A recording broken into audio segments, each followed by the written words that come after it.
આસિફભાઈ.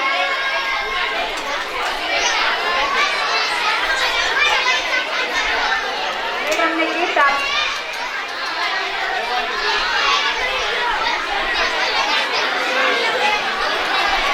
રશ્મિતાબેન મેડમને gift આપ.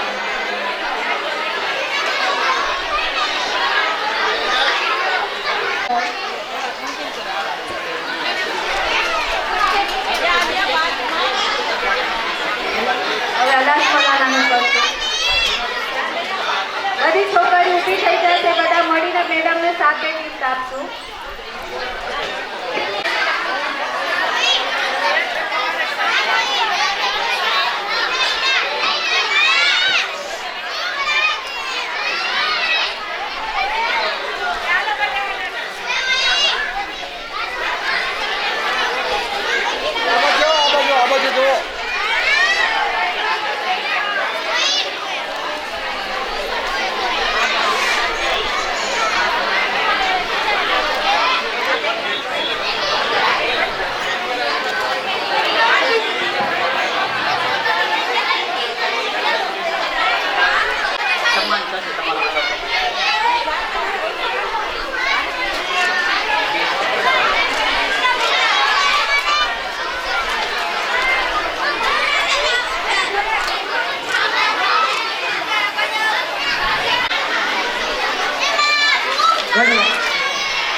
આમ શક્તિ રાખજો.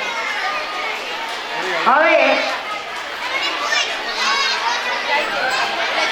રગ્બી સ્પર્ધામાં અમારી સાથે 2 દિવસ માટે રિઝવાનાબેન પણ આવેલા. એને હવે નોકરી મળી ગઈ એટલે સંસ્થા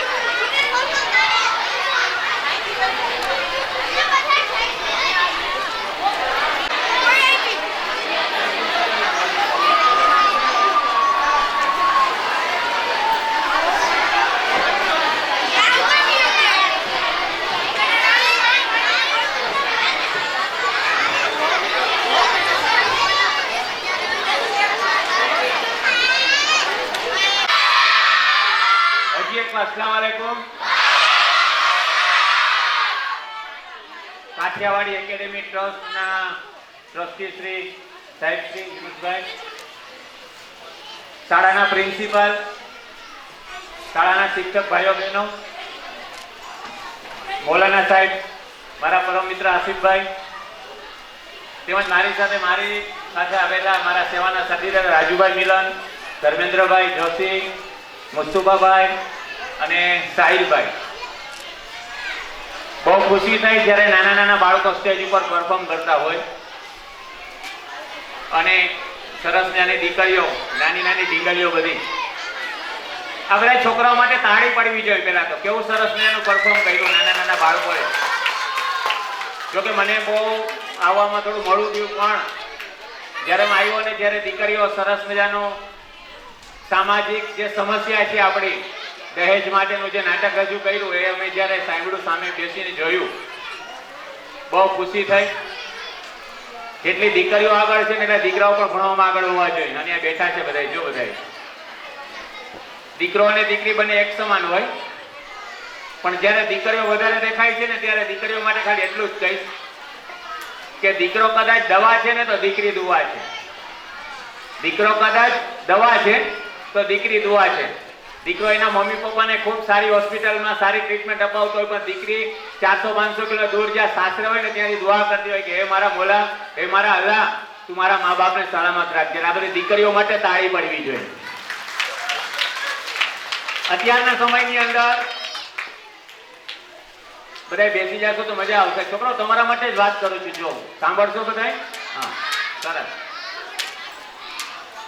શિક્ષણ છે ને, એજ્યુકેશન એ ખૂબ મહત્વનું અને અગત્યનું છે. હું તમને 3 વાત કરવાનો છું, ખાલી 3 વાત, પછી હું બેસી જઈશ. બરાબર? બહુ જાજો ટાઈમ નહીં લઉં. છોકરાઓ સાંભળો. ચાલો 1 2 3 4 5 6. Yes, very good. એજ્યુકેશનની અંદર ઘણા બધા બદલાવ આવ્યા છે. શિક્ષણમાં ઘણા બધા બદલાવ આવ્યા છે. અમે લોકો જ્યારે ભણતા હતા, અમે નાજી સર જ્યારે ભણતા હતા ત્યારે એ પ્રકારનું શિક્ષણ હતું કે માસ્ટર આવે, લાકડી લઈને અને ખુરશી ઉપર બેસે અને અમારે ભણવાનું. સાહેબ એમ કે એકડ એક તો એકડ એક જ બોલાય, બગડે બે ન બોલાય. અને કેટલા દિવસો સુધી હું પાર્ટીમાં એકલો ઘૂંટો તમને યાદ નથી. હાજી સાહેબ, એકલો જ ઘૂંટવાનો, નિશાળમાં જાય એટલે એકલો જ ઘૂંટવાનો, બીજું કઈ નહીં કરવાનું. એ જે સમય હતો ને ઇન્ફોર્મેશન એજ્યુકેશન, માહિતી લગતી એજ્યુકેશન હતું. પછીનો જે સમય આવ્યો ને એક્ટિવ એજ્યુકેશન આવ્યું. એક્ટિવ એજ્યુકેશન ની અંદર શિક્ષકો થોડા એક્ટિવ થયા, બાળકો થોડા એક્ટિવ થયા અને પ્રવૃત્તિ લક્ષી શિક્ષણ આવ્યું. પ્રવૃત્તિઓ દ્વારા, વાર્તો દ્વારા, રમતો દ્વારા ભણાવવામાં આવતું હતું. એ એક્ટિવ એજ્યુકેશન હતું. અત્યારનો સમય એ પ્રોએક્ટિવ એજ્યુકેશન છે. બાળકને જે ભણવાનું છે સ્કૂલની અંદર એ બાળક પોતે ઘરેથી તૈયાર કરીને જાય છે. એટલે બાળકો એક્ટિવ થયા, એના મમ્મી પપ્પા એક્ટિવ થયા અને શિક્ષકો એક્ટિવ થયા. અત્યારનો જે શિક્ષણ છે ને એ શિક્ષણને પ્રોએક્ટિવ એજ્યુકેશન કહેવાય. કે શિક્ષકો જે ભણાવવાના છે પેલા બાળકો ભણીને જાય. તો અત્યારના સમયમાં માતા અને પિતાઓને, માતાઓ વધારે છે, પિતાઓ ઓછા છે બધા, અને દરેક જગ્યાએ ઓછું જ હોય. બિચારા કામ ધંધે ગયા હોય, ટાઈમ ન હોય, એ બધી જવાબદારી મારી બહેનોને સોંપી દે કે જાઓ તમારું કામ, તમારે નથી આવું. પણ બાળકના વિકાસ માટે થાય અને માતા અને પિતા બંનેનો રોલ અગત્યનો છે. બંનેનો સહકાર હોય તો જ બાળકનો વિકાસ થાય. આ બાળકને મોટા કરવા એટલે એક ઝાડનો ઉછેર કરવા જેવું છે. ઝાડવાને ઉગાડી દે પછી જો પાણી ન પીડીએ તો ઝાડ છે મુરઝાઈ જાય છે.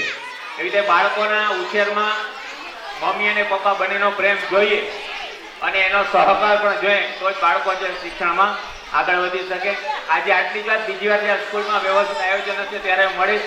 આજે અમને બોલાવીને તક આપી એ બદલ હાજી સાહેબ અને સ્કૂલ પરિવારનો ખૂબ આભાર. Thank you.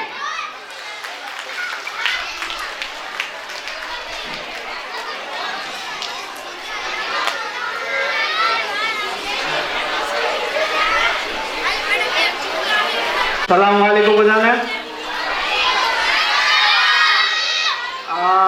આજના કાર્યક્રમમાં અમને આમંત્રણ આપી અને સન્માનિત કર્યા બદલ હું બધાનો આભારી છું. એક આ સરસ મજાનો કાર્યક્રમ તમે કર્યો છે આ બાળકોને પ્રોત્સાહિત કરવા માટે. તો એ સંદર્ભે હું એક વાત કહેવા માગું છું કે બાળકોને પ્રોત્સાહિત જો આપણે કરીએ તો બાળકો ક્યાંના ક્યાં પહોંચી જાય છે. કોઈ દિવ્યાંગ બાળક છે જે પગેથી ચાલી નથી શકતું, પણ જો એને તમે પ્રોત્સાહિત કરો તો એ દોડે છે. એવા ઘણા દાખલા આપણે જોયા છે. રમતગમતની અંદર દોડતું હોય, પગ નથી છતાં દોડતું હોય અને કોમ્પિટિશનની અંદર આગળ વધતું હોય છે. તો આ સરસ મજાના કાર્યક્રમમાં બાળકોને પ્રોત્સાહિત કર્યા એ ખરેખર જરૂરી છે. અમે બધાએ પિક્ચર એક જોયું છે તારે જમીન પર. બાળકોને પ્રોત્સાહિત કરવા માટે શું કરવું જોઈએ એનો એક નાનો અંદર બધાએ જોયેલું છે દાખલો આપેલો છે આમિર ખાને કે એક બાળક હોય છે જ્યારે એને તમે જો નાનપણથી પ્રોત્સાહિત કરો, એને પોઝિટિવ વાતો શીખવાડો તો ક્યાંનો ક્યાં પહોંચી જાય છે. તો એને એક સંદર્ભ એમ કહે છે કે જંગલની અંદર એક ઝાડ, ખરાબ ઝાડ ઉગી ગયું હોય તો એને કાઢવું હોય ને તો બધા જંગલના બધા જે આદિવાસીઓ હોય છે ને એ ભેગા થઈ જાય અને ઝાડવાને કોસવાનું ચાલુ કરી દે. કોસવાનું કે ભાઈ તું આવું છો ને તું તેવું છો, એટલે એને કાઢવાની જરૂર ન પડે પણ એ મૂળજાઈ જાય. બરાબર? તો આપણે બાળકોને પ્રોત્સાહિત કરવાના છે. તો આ સરસ મજાના કાર્યક્રમમાં બાળકોને પ્રોત્સાહિત કર્યા. બધાને ખૂબ ખૂબ અભિનંદન. વંદે માતરમ.